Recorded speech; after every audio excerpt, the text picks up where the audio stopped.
Day 34 of the shutdown. Planes at 3 important airports grounded. Federal employees unpaid and some going hungry. All this pain, all this disruption for something that polling suggests Americans don't much care for. President Trump's border wall. So today, the president blinked. I am very proud to announce today that we have reached a deal to end the shutdown and reopen the federal government. This was already a bad day for the president, not just because of the shutdown.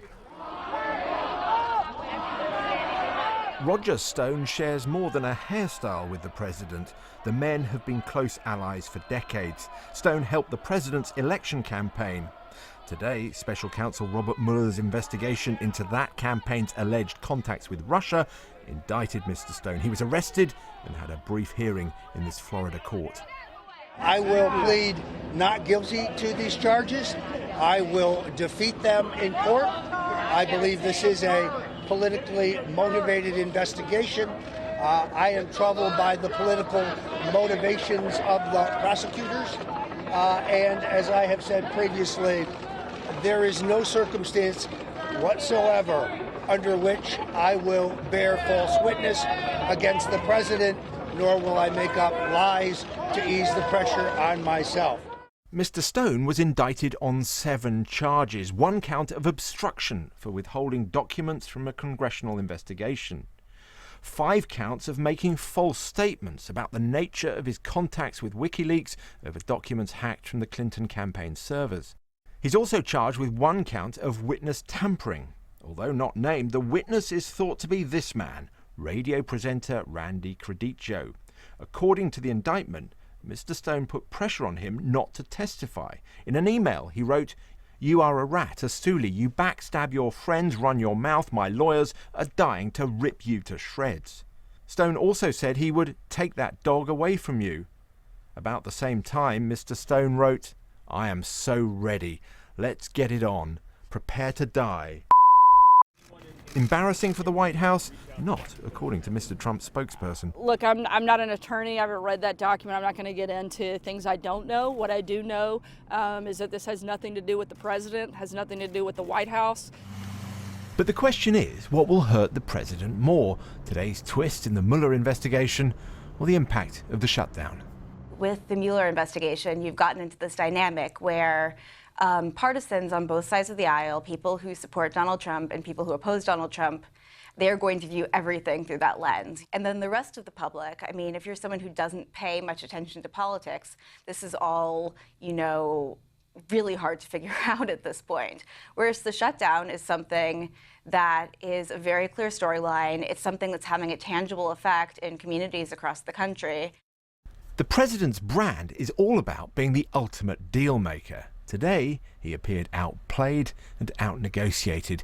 Ultimately, it might be that hurts him more with his base than any number of Russia probes. Well, joining us to debate from Washington, where the week's developments leave President Trump, are Sidney Blumenthal, a former senior advisor to the Clintons, and Paris Dennard, a staffer for President Bush and Republican communication strategist. Paris Dennard, if I can start with you, do you share that assessment at the end of David Grossman's report that the matter of the wall and the apparent cave, people are using the hashtag this evening, the art of the cave rather than the art of the deal, is more damaging to the president than the Roger Stone indictment? Well, I disagree 100% with his assessment because, first of all, the Roger Stone indictment is not damaging to the president because it has nothing to do with the president.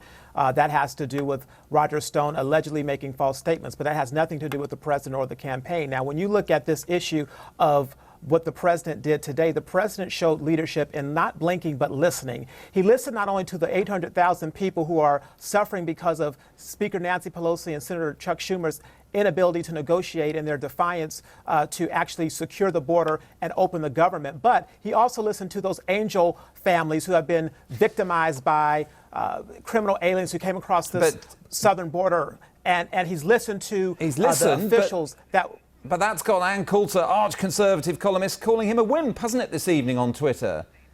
it seems. Well, you know what? You can call him. You can call the president a wimp if you want to, but I am calling the president somebody who understands the negotiating process, and this is one part of the process. He's not going to allow 800 some odd thousand people to go without paycheck because he continues to negotiate. Well, he said he'd allow it for months or years if necessary, didn't he? Look, Sidney Blumenthal. He said he was willing to do it. Let's bring you in on this one. I mean, I know they're completely different types of challenge to the Trump presidency, but which do you rate as the more serious one, the Stone indictment or the step back on the wall and the government closure? Well, the shutdown is now over. Trump has caved. It is his Waterloo.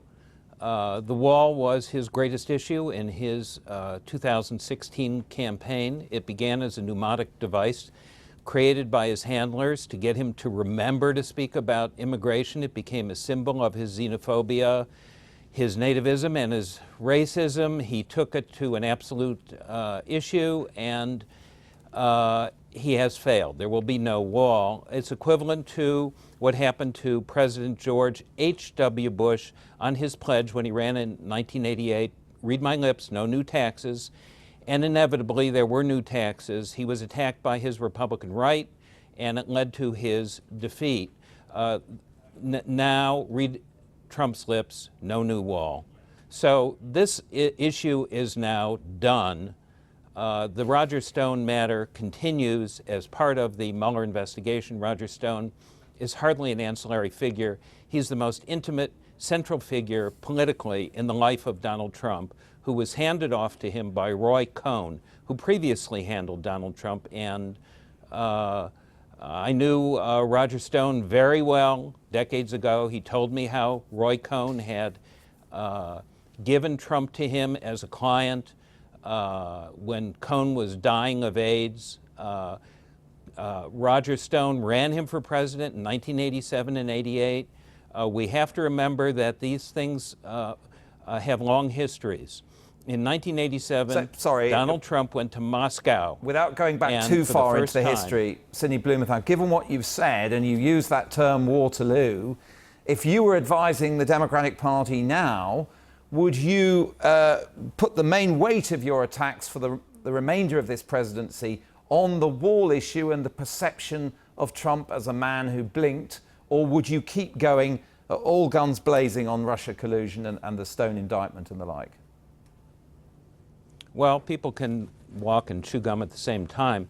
It's inevitable that the Democrats will have to deal with both, although the burden rests with the special counsel, Robert Mueller, the former FBI director, a Republican, by the way. The Democrats now, who have the majority in the House, have an oversight responsibility, and they must call witnesses on certain matters that bear on this. So they will, but the main responsibility rests with Mueller. On the matter of the so-called wall, that is now dispensed with. There will be a matter of border security, there'll be a series of policies, and they'll move forward. But Trump is defeated. I mean, Paris Dennard, in the midterms, the president did show up very well, particularly obviously with his own supporters, as a man who'd kept his election promises. But this one seems to be done, doesn't it? He can't deliver on this. And how would you advise him to regain the initiative in terms of his PR going forward?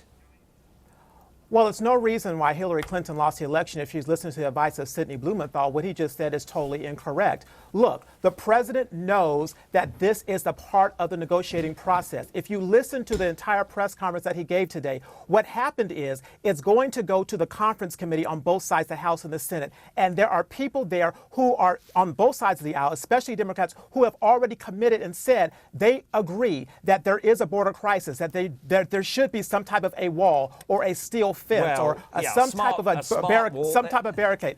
And so it doesn't matter. It's going to happen. And at the end of the day, from a PR standpoint, if that matters to anybody, that's not what matters to the president. What matters to the president is addressing the crisis on our southern border. And let me be very clear about what he said at the very end, which you all don't want to talk about. At the end of his press conference, he ended it by saying, "So let me be very clear. We really have no choice but to build a powerful wall or steel barrier. If we don't get a fair deal from Congress, the government will either shut down on February 15th again, or I will use the powers afforded to me under the laws and the Constitution of the United States to address his emergency, we will have great security, which means that he can All right, use well, let's the put that to power Sidney Blumenthal. that can make that address this as an emergency declaration and build it himself, sidestepping Congress. The wall will be built. Sidney It's more than a Blumenthal, campaign briefly, promise. It is an emergency on the crisis. Briefly, do you think the president comes back to it mid-February? He could under this arrangement. Well, if he does and wants to repeat himself, he will repeat the disastrous political scenario that he's just lived through, which led to the Democratic proposal before the Senate yesterday, supported by a majority, including 6 Republicans who defected, and led to the Republican caucus screaming at Vice President Pence, and that was followed by Trump's cave. So his poll numbers have collapsed. He is a uniquely unpopular president in American history. Gentlemen. And this is the rescinding of his ultimate promise. This is not about politics, it's about people. There's a crisis on the board, and the president is going to address it. As the Trump presidency continues to try and meet these challenges, Sidney Blumenthal and Paris Dennard, thank you both